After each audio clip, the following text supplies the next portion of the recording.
Chapitre 30. Le lendemain, c'était l'anniversaire de Zigzag. C'était ce qu'il disait en tout cas. Tandis que tout le monde sortait de la tente, Zigzag resta allongé sur son lit de camp.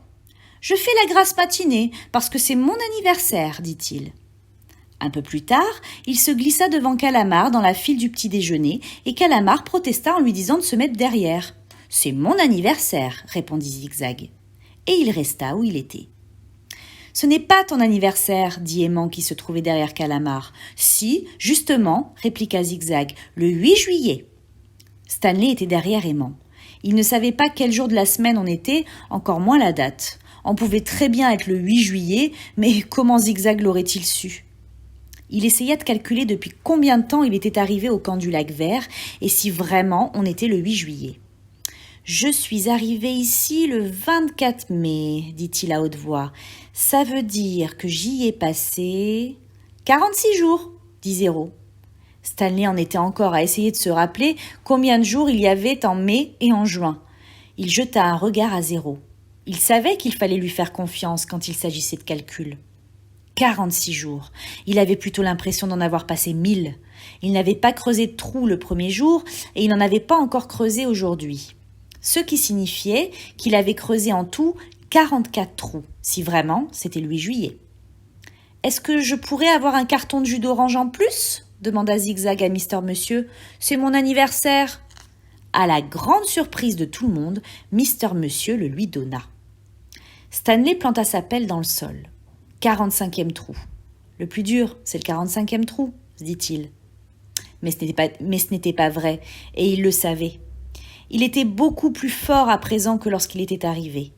Son corps s'était à peu près adapté à la chaleur et à la rigueur des conditions de vie. Mister Monsieur avait cessé de le priver d'eau. Après s'être habitué à boire moins pendant une semaine, Stanley avait à présent l'impression de disposer de toute l'eau qu'il voulait. Bien sûr, il était aidé par le fait que chaque jour, Zéro creusait une partie de son trou, mais ce n'était pas un aussi grand avantage que le croyaient les autres. Il se sentait toujours mal à l'aise lorsque Zéro creusait à sa place et ne savait pas très bien quoi faire. Généralement, il restait là un moment avant d'aller s'asseoir sur le sol rugueux, sous le soleil brûlant. C'était toujours mieux que de creuser, mais pas beaucoup mieux. Lorsque le soleil se leva, 2 heures plus tard, Stanley essaya de voir le pouce de Dieu. Mais les montagnes n'offraient guère qu'une forme vague et sombre à l'horizon. Il eut l'impression d'apercevoir un sommet de montagne qui se dressait au-dessus des autres, mais ce n'était pas très frappant. Très vite, les montagnes cessèrent d'être visibles, cachées par la violente clarté du soleil qui se réfractait dans l'air saturé de poussière. Il lui vint à l'idée qu'il se trouvait peut-être à proximité de l'endroit où Kate Barlow avait dévalisé son arrière-grand-père. Si c'était vraiment son tube de rouge à lèvres qu'il avait découvert, elle avait sans doute dû habiter quelque part dans les environs. Zéro prit son tour avant la pause du déjeuner. Stanley sortit de son trou et Zéro y descendit. « Hé, l'homme des cavernes !» dit Zigzag. « Tu devrais prendre un fouet. Comme ça, si ton esclave ne creuse pas assez vite, tu pourrais lui donner quelques coups dans le dos. »« Ce n'est pas mon esclave, » dit Stanley. « On a passé un marché, c'est tout. »« Pour toi, c'est un excellent marché. C'est Zéro qui a eu l'idée, pas moi. » « Tu comprends donc pas, Zig, dit X-Ray en s'approchant. En fait, c'est l'homme des cavernes qui fait une fleur à Zéro. Zéro aime bien creuser des trous. Ah, il est vraiment sympa de laisser Zéro creuser son trou à sa place, hein, dit Calamar. Et moi alors, dit Essel, moi aussi j'aime bien creuser des trous. Est-ce que je pourrais creuser à ta place, l'homme des cavernes, quand Zéro aura fini? Les autres éclatèrent de rire. Oh non, c'est moi qui ai le droit de creuser pour lui, dit Zigzag, c'est mon anniversaire. Stanley fit de son mieux pour ne pas leur prêter attention. Mais Zigzag ne désarmait pas. « Allez, l'homme des cavernes, dit-il, sois sympa, laisse-moi creuser à ta place. » Stanley sourit, mais comme s'il s'agissait d'une bonne plaisanterie. Lorsque Mr. Pendanski arriva pour distribuer l'eau et les sandwichs, Zigzag proposa à Stanley de prendre sa place dans la file. « Puisque tu vaux tellement mieux que moi. » Stanley resta là où il était. Je n'ai jamais dit que je valais mieux. « Tu es en train de l'insulter, Zig, dit X-Ray. Pourquoi est-ce que l'homme des cavernes prendrait ta place alors qu'il mérite d'être au premier rang? Il vaut bien mieux que nous tous réunis. Pas vrai, l'homme des cavernes ?»« Non, dit Stanley. Mais si, insista X-Ray. Allez, viens au premier rang, c'est là que tu as ta place. Ça va, dit Stanley. Non, non, ça va pas du tout, dit X-Ray. Viens ici. Stanley hésita, puis il alla se placer au premier rang. Eh bien, c'est une première, dit Mr. Pendanski en descendant du camion. Il remplit le bidon de Stanley et lui donna le sac qui contenait son déjeuner. Stanley fut content de s'éloigner. Il alla s'asseoir entre son trou et celui de Zéro. Il était soulagé d'avoir à finir de creuser son trou pendant le reste de la journée. Peut-être que les autres le laisseraient tranquille maintenant. Peut-être ne devrait-il plus laisser Zéro creuser à sa place. Mais il lui fallait économiser son énergie pour être un bon professeur. Il mordit dans son sandwich qui contenait une espèce de mélange de viande et de fromage venu d'une boîte de conserve. Au lac Vert, à peu près tout venait d'une boîte de conserve. Le camion qui apportait les provisions au camp passait une fois par mois. Stanley leva les yeux et vit Zigzag et Calamar qui s'avançaient vers lui. « Je te donne mon cookie si tu veux bien me laisser creuser à ta place, » dit Zigzag. Calamar éclata de rire. « Tiens, prends mon cookie, » dit Zigzag en le lui tendant. « Non, merci, » répondit Stanley. « Allez, prends mon cookie, » répéta Zigzag en le lui collant sous le nez. « Laisse-moi tranquille. »« Vas-y, prends mon cookie, » insista Zigzag qui continuait à le tenir sous son nez. Calamar éclata de rire à nouveau. Stanley repoussa la main de Zigzag. Zigzag le poussa à son tour. « Me pousse pas !»« Je ne t'ai pas poussé. » Stanley se releva. Il regarda autour de lui. Mr. Pendanski était en train de remplir le bidon de Zéro. Zigzag poussa à nouveau Stanley. « Je t'ai dit de pas me pousser, » dit-il. Stanley recula d'un pas en évitant soigneusement le trou de Zéro. Zigzag ne le lâchait pas.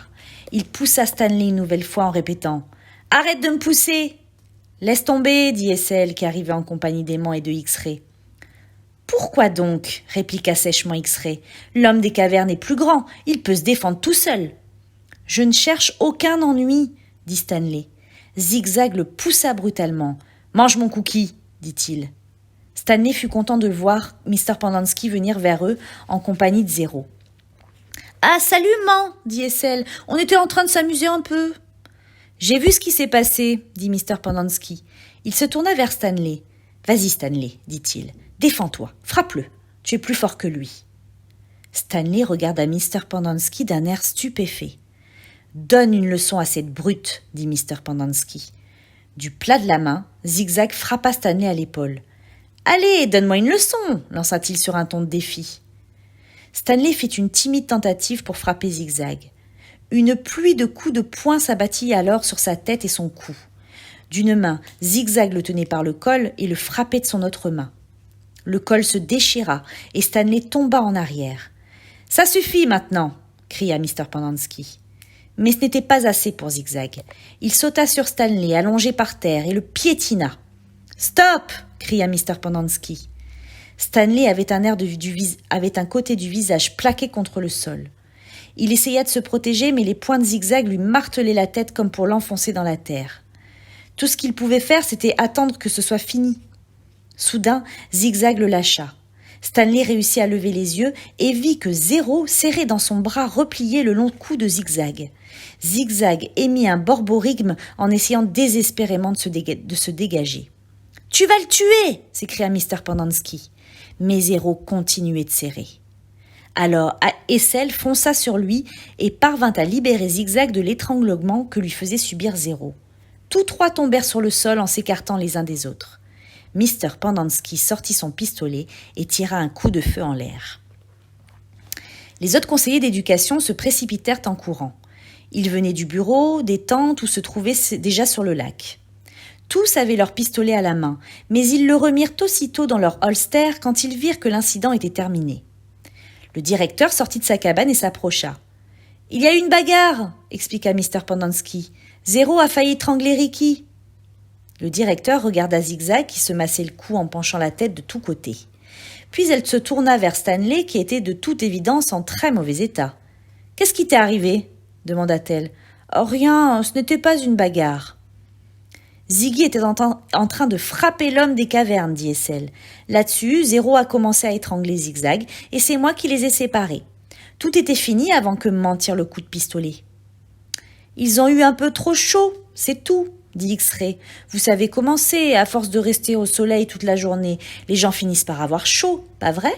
Mais ça s'est rafraîchi maintenant. Je vois, dit le directeur. Elle se tourna vers Zigzag. Qu'est-ce qu'il y a? Tu n'as pas eu de petit chien pour ton anniversaire? Zig a eu un peu chaud, dit X-Ray. Toute la journée au soleil, vous savez ce que c'est. Le sang se met à bouillir. C'est ça qui s'est passé, Zigzag? Demanda le directeur. Ouais, répondit Zigzag, exactement comme l'a dit X-Ray. À force de travailler dur en plein soleil pendant que l'homme des cavernes reste assis à rien faire, mon sang s'est mis à bouillir. Pardon, dit le directeur. L'homme des cavernes creuse des trous comme les autres. Zigzag haussa les épaules. Parfois, dit-il. Pardon? Chaque jour, Zéro creuse une partie du trou de l'homme des cavernes, dit Calamar. Le directeur regarda successivement Calamar, Stanley, puis Zéro. Je lui apprends à lire et à écrire, dit Stanley. C'est un échange. De toute façon, le trou est creusé, alors qu'est-ce que ça peut faire de savoir qui l'a creusé? Pardon, dit le directeur. Est-ce que c'est pas plus important pour lui d'apprendre à lire? Demanda Stanley. Est-ce que ça ne forge pas le caractère bien mieux que de creuser des trous? Ah ça, c'est pour son caractère, dit le directeur. Mais pour le tien. Stanley haussa une épaule. Le directeur se tourna vers Zéro. Alors Zéro, qu'est-ce que tu as appris jusqu'à maintenant? Zéro ne répondit pas. Tu as creusé le trou de l'homme des cavernes pour rien? Lui demanda le directeur. Il aime bien creuser des trous, dit Mr. Pendanski. Raconte-moi ce que tu as appris hier, insista le directeur. Tu t'en souviens sûrement. Zéro ne répondit rien. Mr. Pendanski éclata de rire. Il ramassa une pelle et dit « Vous pourriez aussi bien essayer d'apprendre à lire à cette pelle. Elle a certainement plus de cervelle que Zéro. » J'ai appris le son ou, dit Zéro. Le son ou, répéta le directeur. Bon, alors, dis-moi quel mot donne les lettres C, O, U. Zéro regarda autour de lui, l'air mal à l'aise.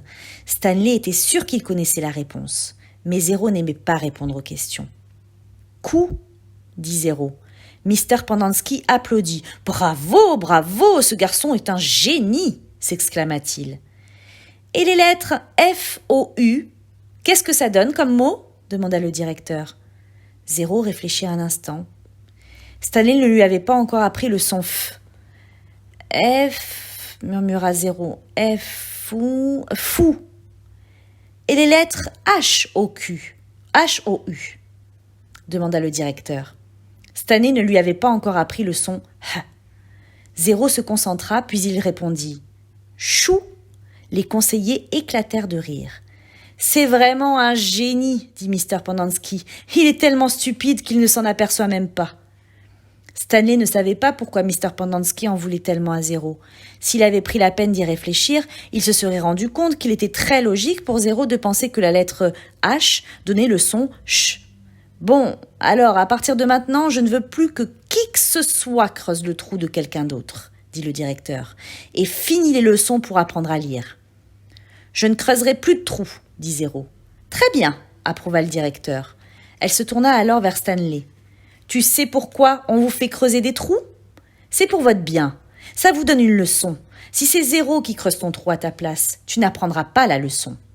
Sans doute pas, marmonna Stanley, bien qu'il sût que ce n'était pas simplement pour apprendre une leçon qu'il creusait des trous.